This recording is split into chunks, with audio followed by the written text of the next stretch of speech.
If you watched The Matrix Resurrections and you didn't quite understand the ending, this is the video for you. If you want to check out my spoilers, review, and thoughts for The Matrix Resurrections, you can check that out on the channel. I really liked the film, even though a lot of people didn't. But this is a very interesting article from Cinema Blend that explains the ending in great detail, written by Mike Reyes. The Matrix Resurrections ending explained, solving Lana Wachowski's Mindbender and its implications. Almost 20 years since Neo brokered peace between humans and machines in the Matrix Revolutions, something seems to be stirring in the core of that legendary sci-fi landscape. Lana Wachowski's return to the groundbreaking series she co-created with her sister Lily came from a very personal place this time around, but that didn't stop her from creating one hell of a mindbender in the Matrix Resurrections. If you're still sifting through the pieces like we are, you can read on. So consider this your last warning for spoilers. What happened at the end of Matrix Resurrections? Separated through most of the events of Matrix Resurrections, Neo and Trinity are finally reunited. The circumstances are less than ideal though, as the Analyst, Neil Patrick Harris, is leaving the fate of the Matrix and Neo himself up to a choice that must be made by Trinity. Much like the old red pill, blue pill scenario, Trinity, who's known as Tiffany in the Matrix, has to decide if she wants to leave behind her virtual family or give up her growing reconnections to Neo. Trinity, of course, chooses Neo, and a huge battle ensues as the Analyst turns every NPC bot in the Matrix he can control into a swarm, fighting their way to what they think is safety. The two make their way to a rooftop that Trinity saw in her dream, stating it's where their story ends. The Matrix Resurrections sees the lovers jumping off the roof, hoping they can recapture some of that flying magic. This time though, it's Trinity that learns to fly first, whisking Neo to safety. Surviving an all-out assault, they revisit the Analyst in his home office where Trinity proceeds to damage and heal the man behind the curtain. One final threat is made. Either the Analyst leaves Neo and Trinity to create their own version of the Matrix, or else flying off into freedom. The Matrix Resurrections ends pretty much the same way the Matrix did back in 1999. How the original Matrix trilogy ties into Resurrections. A lot of deja vu exists in the core story beats the Matrix Resurrections, though on two different fronts. In the virtual world of the latest Matrix iteration, the exploits of Neo in the previous three movies are merely cutscenes to the groundbreaking video game that Thomas Anderson created 20 years ago. All those adventures and the people that undertook them are just fodder for a legendary game series that's about to be rebooted, just as it was predicted, leaked, which casually makes it curious to suppress Thomas and Tiffany as their obvious memories of the past can be written off as memories of the trilogy. And actually, back in 2017, there was an article that came out from the Hollywood Reporter that Warner Bros. Was set to remake The Matrix with Michael B. Jordan without the Wachowskis. And there's also a very meta moment in the film where Warner Bros., the studio which produces the movie trilogy, well, the fourth movie now as well, that they are going to go ahead and create the game, the fourth Matrix game, with or without Mr. Anderson. Very meta. Meanwhile, in the actual world, some of those people that lived through the original conflicts are still alive. General Niobe, played by Jada Pinkett Smith, is one of them, and her stories have helped inspire younger fighters, like Bugs, Jessica Henwick, to search for the supposedly resurrected Neo. The Analyst took Neo and Trinity's memories from the Matrix trilogy and turned them into a fiction in his world, but humanity and machines alike recognize those events as gospel. 60 years later, the history between the Matrix Revolutions and Resurrections. After Neo and Trinity died in the Matrix Revolutions, humanity and machines were at peace for some time. It wasn't meant to last, as the Analyst first-hand witnessing of Neo's sacrifice in the Machine City led him to want to dig deeper into what made the pair work, resurrecting Neo and Trinity and plugging them into a structure known as the Anomalon. The Analyst experimented with various iterations where the pair would team up and stay separated, measuring the results, presumably acting as the great power that was rising in the wake of peacetime. The Analyst is an anomaly in a world where humans and machines are quite peaceful. Actual food can be grown. The new city of Io was dedicated to its cooperative relationship, and there's even some machine friends that are helping along with the quest to free Neo and Trinity. There may still be a war, but it's not the one that was being fought in Neo's time, almost a full century prior. Neo and Trinity, the pair that makes the Matrix.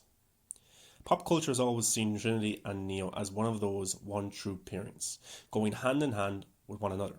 They've always been a vital cog to the machinery of the Matrix series. Resurrections goes one step further, as they are literally built into the core of the operating system for the current Matrix. Without both Neo and Trinity in the anomalum, a fail-safe protocol is initiated. Should this be triggered, the Matrix reverts to its previous iteration and resets from square one. This doesn't quite happen in the Matrix Resurrections because the Analyst is specifically keeping the wheels turning to see where this new twist in the story is going, leaving Neo with the choice of either returning to the Matrix and saving everyone, Trinity included, or staying freed and letting it all fall, is something that very much lines up with the Analyst's interests. The Analyst's Matrix explained. A witness to the heroic battle between Neo and the original Agent Smith, Hugo Weaving, the Analyst is the successor to the Architect, and he's more interested in emotional puzzles rather than logic-based decisions and algorithms. Part of that is due to his programming, but when he started to run the newer iterations of the Matrix, a discovery started to fuel his actions. Apparently, in the Matrix Resurrections digital world, the worse people are treated, the more power they generate. Not only that, but the Analyst toyed even further with that concept and realised that so long as Neo and Trinity were close but not too close, things could run optimally, using the twin forces of fear and desire, and even employing a new variant of Agent Smith, Jonathan Gruff. The Analyst has a system that supposedly works so long as Neo and Trinity are never allowed to meet up. Theoretically, that shouldn't be a problem, with Morpheus 2.0, Yahya Abdul Mateen II starting out as an agent program, and other figures like the Oracle and the Merovingian being exiled upon the Analyst's purge. Where could sequels to the Matrix Resurrections be heading? There really isn't a clear idea as to where the Matrix Resurrections could be headed in future installments. While Warner Bros. Executives are excited about the prospect, sequels were never the intent of Lana Wachowski's work on this legacy sequel. She admitted as much at the film's premiere when speaking with AP Entertainment. There's room for stories to be told in the Matrix universe, as the Analyst would more than likely never stay dormant for long. Plus, as seen in the Matrix Resurrections, Agent Smith 2.0 is now fully aware of who he is and has already promised Neo that their temporary truce against the Analyst is over, including the new mystery of who the suits that sit over the Analysts are. And you've got some threads that can be easily followed up on. It comes down to Lana Wachowski's interest in returning to the Matrix yet again. Resurrecting Neo and Trinity was a decision she made out of grieving over the deaths of her parents and a close friend, instead of a mere storytelling decision, unless she has an idea that properly builds on the ultimate happy ending she gave her iconic protagonists. Expecting a follow-up to the Matrix Resurrections kind of misses the point. As it stands, the Matrix Resurrections is wild, meta ride that examines human culture in the wake of its mythic predecessor and uses it to tunnel further into the rabbit hole. It's also a love story where Neo and Trinity can finally live happily ever after, equally badass. Short of building on that ending, you might not be able to convince Keanu Reeves and Carrie-Anne Moss to come back. Whatever the future holds, the Matrix Resurrections finally exists in the open world. New fan theories, fiction inspired by these latest twists, and a whole bunch of YouTube binges of Enter the Matrix and the Matrix Online footage await those who undertake them. I really enjoyed the Matrix Resurrections. It wasn't what I was expecting, and I do have some problems with the movie, but I like how Lana Wachowski made a sequel without making a sequel and not wanting to make a sequel. Like, the easy thing would have been to do nostalgic trips for the audiences and the critics in terms of bullet time, slow-mo, red pill, blue pill, Morpheus, the original Agent Smith. Like, those things probably would have helped the movie with the critics and the reception that it's getting right now. But the whole point of this movie was not to do that. It was not to do the Ghostbusters Afterlife or the Spider-Man No Way Home. Ghostbusters Afterlife, the third act, is basically the original movie. Spider-Man No Way Home brought back Tobey Maguire and Andrew Garfield and story beats that made their movies so successful. But the Matrix Resurrections, yes, it had fan service, it had clips from the original movie, it had callbacks, but it didn't have the fan service that maybe the fans and critics wanted in terms of bullet time, in terms of the slow-mo, in terms of more of Neo and Trinity with their superpowers. It didn't cater to that whatsoever. It made a sequel to show exactly where Neo would be if he ended up taking the blue pill when Morpheus offered it to him. I have some disagreements. I think the action was subpar when you compare it to the original trilogy. I would have liked an awesome kung fu fight with Neo against some villain or something like that. That would have been pretty cool to see. I think the action could have been a lot better. And I think if they make a fifth one, they'll have to get the action back up to the original ones, because you want to see cool action. But this film wasn't really an action sequel. It was about examining the love story between Neo and Trinity and how far they're willing to go, and giving them choice again. And this time it was Trinity who had to make the choice. And that choice was Neo, and then she ended up getting powers because of it. It has closed off the story, but also if you really wanted to, you can do a new movie. But I just really appreciate Lana Wachowski didn't try and recreate the first movie. This movie, of course, had nods back to the original Matrix, but it was a movie, it was a sequel that didn't want to be a sequel. And I just think that's really fascinating. In my review, I called The Matrix Resurrections a unique, misunderstood sequel, in quotation marks. And I stand by that. On my first viewing, I liked the movie, but when I watched it for a second time, I really listened to the characters, I really listened to the dialogue, the setting, and I picked up so much more.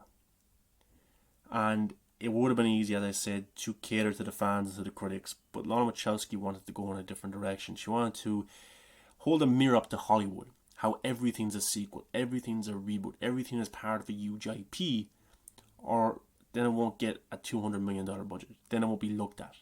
It also examines human society in terms of our attachment to our phones. This is a matrix that we're in right now, and we like it because Instagram gives us the validation that we want. Facebook, Twitter, YouTube, put a picture of how we look. People send love hearts. We can filter the shit out of it, and we feel good about ourselves from a perspective point of view. It doesn't matter how we feel personally, but as long as others see us in a good light, then that's what's important. I think the film holds an interesting mirror up to that as well, and especially if you live the same day over and over again. If you feel like you're in a simulation, if you feel like you're in an environment that you should escape from. Sometimes I feel like that. I think this film really hits hard with people who are, fed up with the environment they're in or the stuff that they do, and then it puts stuff into perspective of how important is your daily tasks, your daily routine. How important is it if, like that, it can be taken away from you? And it definitely has put things into perspective for me. I want to live a life where I'm happy and I enjoy the things that I do. And when you look at what you're really doing in life and you ask yourself, is that really important? Is it crucial to me and my happiness? And when it's not, then it's better just to leave that situation, I think, and to try something new, experience new things, and just live your life. Take the red pill. But our society, the way we are, we're all on the blue pill right now. And probably I am too, because I'm here making a video about it. I want you to watch it. I want you to give a thumbs up. I want you to let me know your thoughts. I want you to go follow me on my social media accounts, because is that what validates me as a person? I'm not too sure. But even when we don't say that we chase that kind of stuff, subconsciously we probably do. And we want to be loved and we want to be successful. But in this movie, Neo, Mr. Anderson, is a game developer. He's created the Matrix in this reality. He's famous, he's rich, but he's not happy. He knows there's something more to his life, there's something deeper, there's experiences that he has to have. And that's what this film is about, finding yourself and your purpose in life. I think we're all chasing that. But guys, what's your thoughts on the Matrix ending explained? Do you like the movie even more now, knowing how it was presented to you as a viewer? Or do you think they should have had more bullet time, awesome action sequences like the kung fu fighting? I wish they had some of that stuff as well, but I like how this wasn't trying to be a sequel to a hugely successful franchise.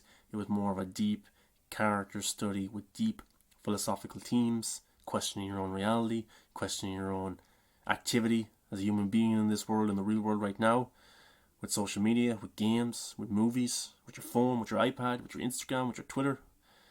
How important is it all? And I think for years to come we'll be examining this movie, breaking it down, trying to understand it further. And for me, that's the best thing about cinema, the ones that stay with you after you leave the theatre. I know it's getting review bombed right now, but I wouldn't expect anything else from a Matrix movie that comes out in 2021. Guys, thanks for watching. Give a thumbs up, subscribe, and I'll see you in the next video. Are you ready to enter the Matrix? Or now are you ready to go down the rabbit hole further, take the red pill, and go to the real world? Experience life, love, laugh, cry, meet new people, have new experiences. I think that's the purpose of life, to experience things firsthand, not an artificial feeling that the world has presented to us right now with social media and with fake friends and avatars. It's cool, but does it fulfill you as a person, or does it just cover over the cracks? Something to think about, and that's why I love movies, because they make me think, they make me question everything and who I am as a person. Thanks for watching.